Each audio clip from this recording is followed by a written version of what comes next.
Everywhere at the End of Time is a 6.5-hour album by artist Leland Kirby, otherwise known as The Caretaker, being released over the course of 3 years between 2016 and 2019 and featuring abstract artwork by Ivan Seal separated into 6 parts. Everywhere at the End of Time hopes to create a musical representation of the feeling of going through dementia. But why was this album so popular?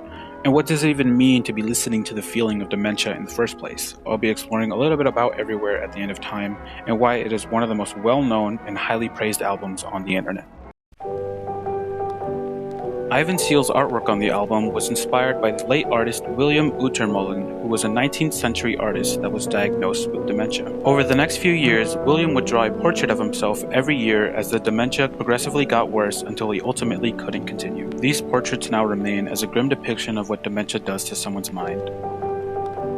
Kirby is an English electronic music producer who has been creating music since 1999. Everywhere at the End of Time was a massive project for Kirby to take on, but in many of his interviews, he describes it as being a very difficult process, but also something he was very passionate to produce. Studies in dementia found that one of the longest things someone can hold on to while suffering from it is music, and that when everything is lost, patients are often found in their rooms humming to a song, and that it will be one of the last memories they'll ever know. Kirby created this project with that in mind, that as someone's memories begin to fade away, the last thing that they have to grasp onto is music.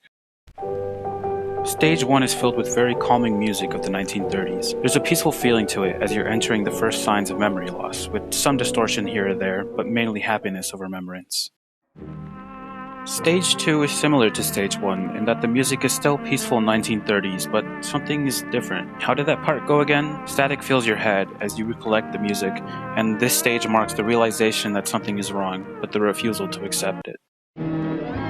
Stage 3 is when music begins to twist. Songs will drag on or just randomly stop as you try to think of how instruments used to sound and how voices used to sing. This stage marks some of the last coherent memories before confusion completely unwraps and memories fade in and out and eventually turn gray.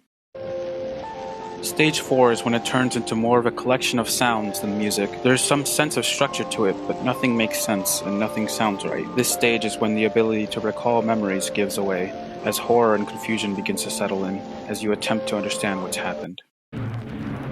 Stage 5 is when things begin to feel foreign. Sounds fade in and out, completely distorted, stretching and overlapping as the grinding and white noise begin to take over much of what you used to know. This stage leaves only confusion and horror, as memories are entangled and repeated despite not understanding them.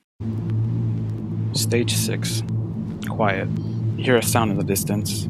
Or was it buzzing? There's the white noise again, but what even was white noise? When did the sounds become so familiar to you? This stage marks the end.